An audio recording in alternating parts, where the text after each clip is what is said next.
guys, we have a very packed podcast for you today. It was already gonna be packed, but then in the middle of both flash slander and love of the live tweet, they dropped the news about the sale almost being final between Nexstar, Paramount Global, and Warner Brothers Discovery. And I have to say, always there's a mole. Every time we plan something, the CW drops some news that just throws things into the air. The fact that we're still talking about this how many weeks into this podcast, because it feels like that's kind of like a foreshadow the beginning of this kicking off. I mean, it's amazing that we think it may almost be done, but it's just crazy to think we're still talking about it after all this time, especially after the wave of cancellations that came. Like, there is an end game in sight, maybe, but it just feels like at this point we're destined to keep talking about this. Wish they would just get it over with. I know, and I get it, because it's like it is a big deal of what they're trying to do, but I do want them to like hurry up and finalize it.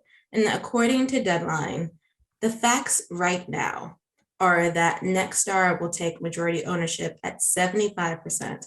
And then Paramount Global and Warner Brothers Discovery will split the last 25%. So they each get 12.5% of the network, but the part that boggled my mind was that like Nexstar's possibly not even going to be buying the CW. What they're going to do is take on the debt that the CW has, which is $100 million. And that's how we're going to break even at this point.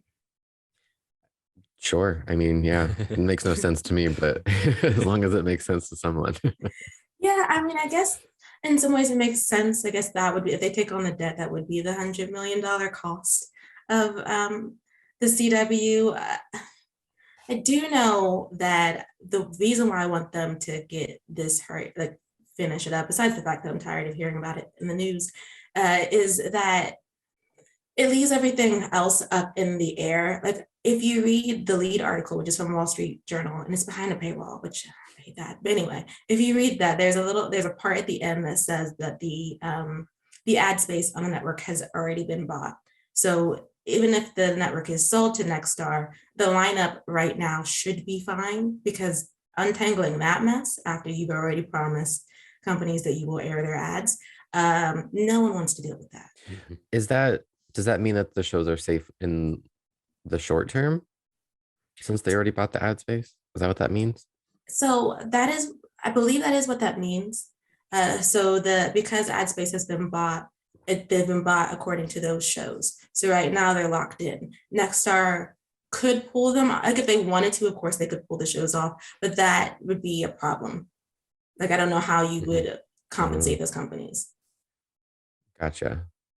So we could be in a new era of like, they just decide to pull a show after a few episodes. If the ad space wasn't bought, that could have possibly happened, in the same way that like Killer Camp got pulled. Killer Camp, got pulled for a different reason. It's for low viewership, but you could see that a show get pulled off and then something replace it. This is Nexstar's first foray into like television programming on a broad scale like this. I mean, they're the majority owners of CW affiliate stations, which is why they want the company, but they are going to be the new kids on the block. I doubt that they want to be making any enemies as they figure out what the future of the CW is going to be. And there's a point in the Deadline article that says like on the night viewership is the 50 plus crowd, like the 50-year-olds. And I'm like, what 50-year-olds are watching the CW live? Yeah, that language, and I still can't get over it. That language was so confusing. Yeah, I got confused too. And I read it over and over again. As if the only way this makes sense to me is if they're saying that people 50 and older are watching the CW on the night, and the 18 to 34 demographic is watching on the streamer next day, which would make sense. But then I'm also like, okay, are the 50-year-olds and up watching Walker, Superman and Lois? Reed, you said Dynasty. Like, and I mean, oh, that's cool. But they want 18 to 34-year-olds. So, well, they may not get it, because I don't know how many 18 to 34-year-olds are going to have cable. Like, I don't know. It's a different, it's a new frontier. You can't really judge television on the old metrics anymore. So I don't know who they think is tuning into TV anyway. It's going to be like our parents. Yeah, which has me a little scared about the future of programming on the CW. I mean, if they're tuning into Walker, fine.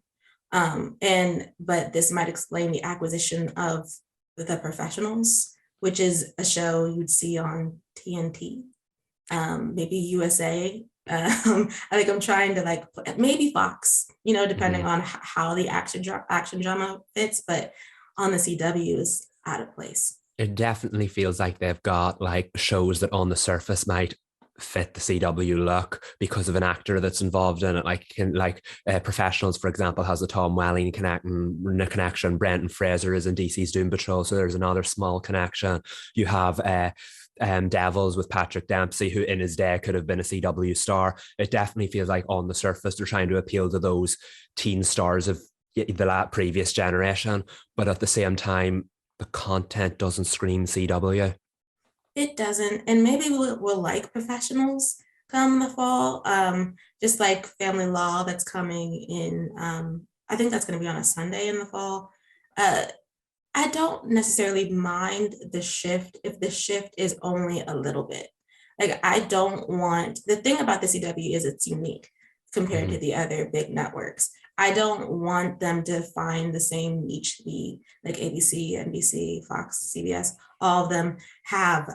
It's supposed to be the teen and young adult network. If we bump things up a bit, that's fine, but let's not lose our brand and our image. Exactly. I don't have nothing wrong with them trying new things and trying to broaden their audience, but like don't try to sit here and tell me that this is what you've always done. Oh my God, exactly. I mean, in 5 years from now, perhaps it will be like everything else. I hope not. I mean, what's the whole point? What's the point of having networks be the same or similar? I mean, I don't mind, like, is the CW going to be the new home of first responder television? Like, is that going to be the thing?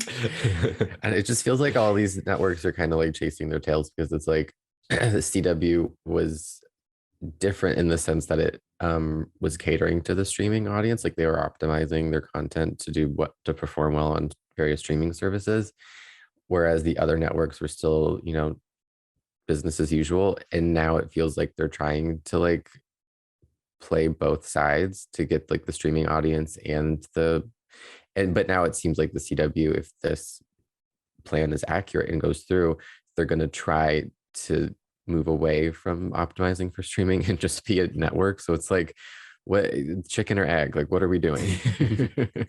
Exactly. Unless like it'd be really weird though. It'd be new. Would be a new frontier if the broadcasting for the CW skewed older, but the shows that they put on streaming that are streaming exclusives on the CW app and CWTV.com are for a younger audience to try to cater to both.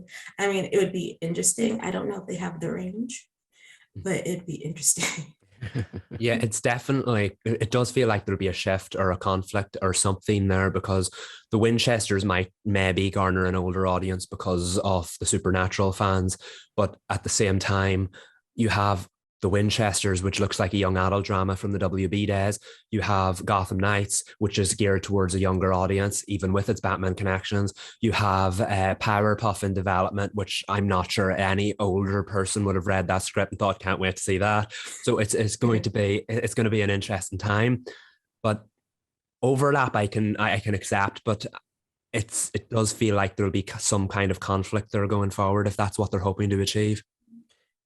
Do you think that's kind of what they were trying to do with all these reboots, where like Charmed will appeal to the older audience that grew up with the original, but will also pull in younger viewers? Like the same with Dynasty, it can be applied to like all of these reboots. I feel like that just like the light bulb just went off in my head.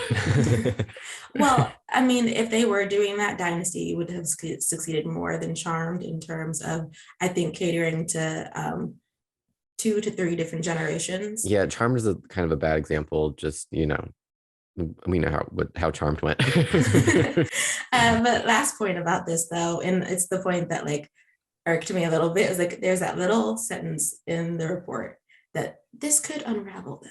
So like, I'm just like, okay, If sure. this deal unravels, I fear that I will unravel. Like, what did we do all this for? You canceled 9 shows. We're here. It's too late to turn back now. Get the ink dry. We did not devote how many minutes of screen time or time to this sale for it to go the other way now. Like, and as you said, like there are parts that can't be undone. Like sets have been torn down, shows have been cancelled, actors were put out of work, writers were put out of work. It would be awful if it were to go the other way now, and like then this didn't have to happen in the first place. Yeah. So like, please just sign your names on the dotted line. Imagine if it does, like they don't get it done and they're like, oops, my bad. Well, see, that's the like, not to, I guess this would be kind of fatalistic, but if that were to happen, then what happens to the CW? Because Paramount Global and Warner Brothers Discovery want to pull out. They have like they have no desire to continue, and they have been ruthless in terms of like cutting costs and moving on to the streamer. And like, would they just shutter the network, or would we try again, or we go to the next bidder, which they don't. That's the thing. They kept saying that there might be like there are other people in the running. I was like, but you have not named a one. Yep, Nextdoor was always that potential buyer, and like that sent like the only possible future here, other than them pulling out. Like as far as I'm aware, there was never another person interested. And Nextdoor showed the interest in the CW, and it went from there. Isn't that right?